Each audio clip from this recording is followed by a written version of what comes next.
سید الشہداء چلنے لگے مدینے سے، اپنے بھائی محمد بن حنفیہ کو تحریری وصیت کی،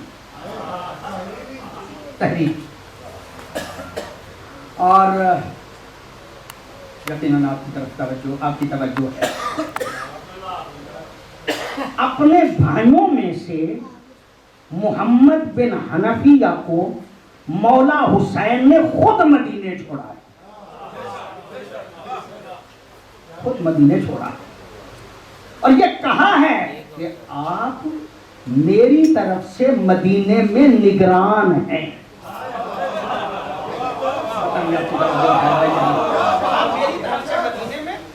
نگران ہیں، مدینے میں جو ہوگا اس کی اطلاع آپ مجھ تک پہنچاتے رہیں گے۔ بہت عظیم ہستی ہے، سوال پڑھیے گا بابا۔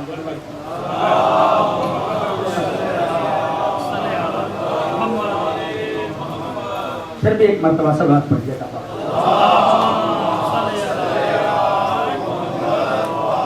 اور عام طور پر محمد بن حنفیہ کے بارے میں باتیں کی جاتی ہیں، کامیل میں لوگ بات کرتے ہیں محمد بن حنفیہ پر، اور بعض روایات میں سرکار محمد بن حنفیہ کے بارے میں کچھ اس طرح کی باتیں آتی بھی ہیں کتابوں میں۔ میری نظر میں جنگ جمل ہو رہی تھی، حضرت نے حسنین کو اپنے پاس بٹھایا اور محمد بن حنفیہ کو کہا جاؤ میرا بیٹا جا کے جنگ کرو، جاؤ جنگ کرو۔ حملہ کیا، وہ وصیت نہج البلاغہ میں موجود ہے جس میں سرکار نے جنگ کرنے کا طریقہ اپنے بیٹے کو بتایا۔ حضرت علی فرماتے ہیں اے محمد جب جنگ کرے تو سامنے والے بندے پہ نظر نہ رکھنا، آخری صف پہ نظر رکھنا۔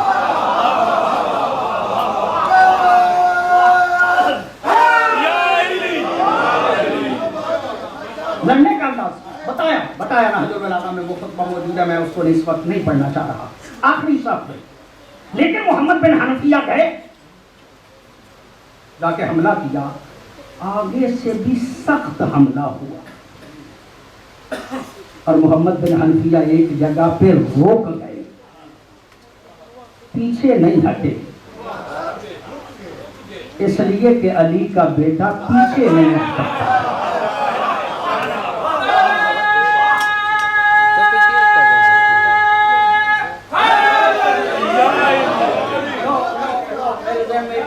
آپ کی خدمت عالیہ میں عرض کروں، یہ واحد بیٹا ہے علی کا جس کا نام تاریخ میں آج بھی محمد بن حنفیہ ہے، محمد بن علی، لیکن لکھا جاتا ہے محمد بن حنفیہ۔ حنفیہ ماں کا قبیلہ ہے، حنفیہ قبیلے سے ماں کا تعلق آج تک ماں کی طرف منسوب ہے۔ کوئی نہ کوئی وجہ تو ہے، علی کا بیٹا ماں کی طرف منسوب ہے، کوئی نہ کوئی وجہ تو ہے نا کہ بیٹا علی کا ہے اور منسوب ہے ماں کی طرف۔ جنگ جمل ہو رہی ہے، ایک جگہ پہ رک گئے، پیچھے نہیں ہے۔ حضرت علی نے دیکھا، اٹھے، اٹھ کے آ کے محمد کے کندھے پہ تھپکی لگائی،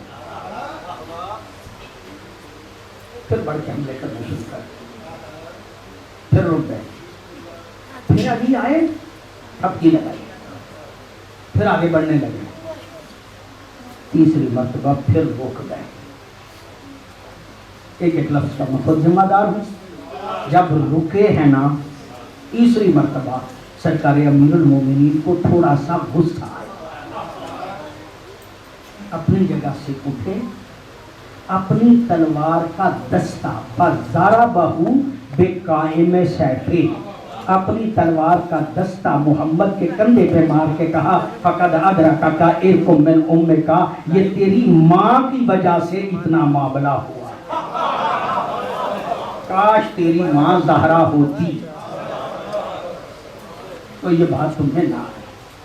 کہا محمد جاؤ حملہ کرو، بڑھ بڑھ کے حملے کی، ایک ایک منافق حالت جنگ میں محمد بن حنفیہ کے قریب آ گئے.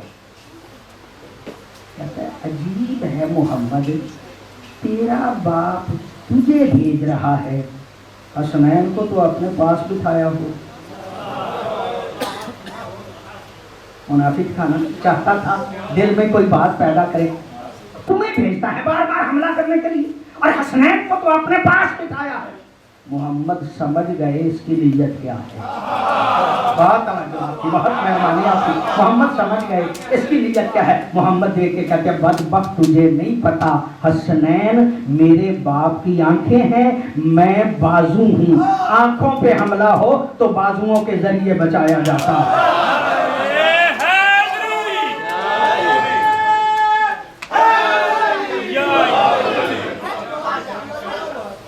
واقعہ کربلا میں سید الشہداء کا جتنا رابطہ محمد بن حنفیہ کے ساتھ رہا ہے، میں آگے چل کے بیان کروں گا، اتنا کسی اور کے ساتھ نہیں. 4 محرم کو مولا نے خط لکھا ہے محمد بن حنفیہ کو کربلا سے. یہ اس بات کی دلیل ہے، خط بعد میں پڑھوں گا، یہ اس بات کی دلیل ہے کہ محمد بن حنفیہ سے بڑا گہرا تعلق اور بڑا گہرا رابطہ رہا ہے مولا سید الشہداء کا. چلتے ہوئے مدینے میں کہا تو نگران ہے، میں جا رہا ہوں، مجھے اطلاع دیتے رہنا.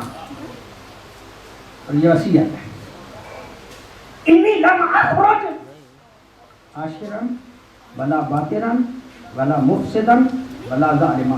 اترانے کے لیے نہیں نکل رہا، میں اس لیے نہیں نکل رہا کہ لوگ کہے حسین بہادر بڑا ہے. اترانے کے لیے نہیں نکل رہا.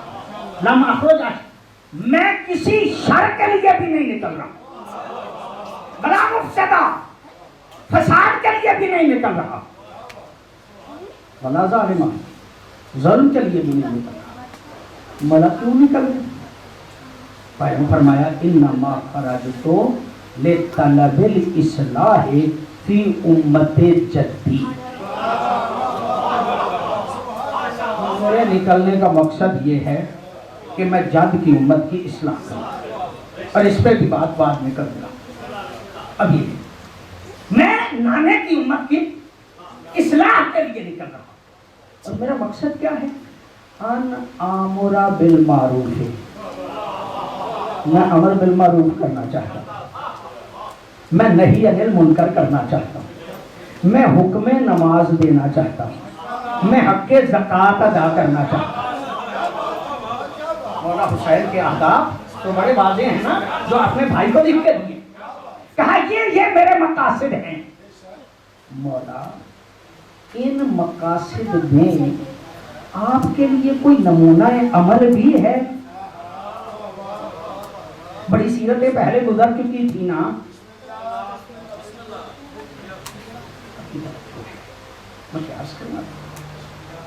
ایسی سیرتیں تھیں کہ جن سیرتوں کی شرط لگا کے خلافت کا رخ موڑ دیا گیا تھا. پتہ نہیں آپ کی توجہ ہے؟ ایسی سیرتیں کہ شرط قرار دی گئی کہ اگر کوئی ان کو مانے گا تو خلافت دے دیں گے. اور وہ سیرتیں ایسی تھی کہ علی نے انکار کر کے بتا دیا میں حکومت کو ٹھوکر مار سکتا ہوں، سیرتوں کو نہیں مان سکتا. آپ کی توجہ ہے؟ کہا نہیں میں سیرتوں کو نہیں مانتا، میں حکومت چھوڑ سکتا ہوں، سیرتوں کو نہیں مانتا. مولا آپ کے سامنے کون سی سیرت ہے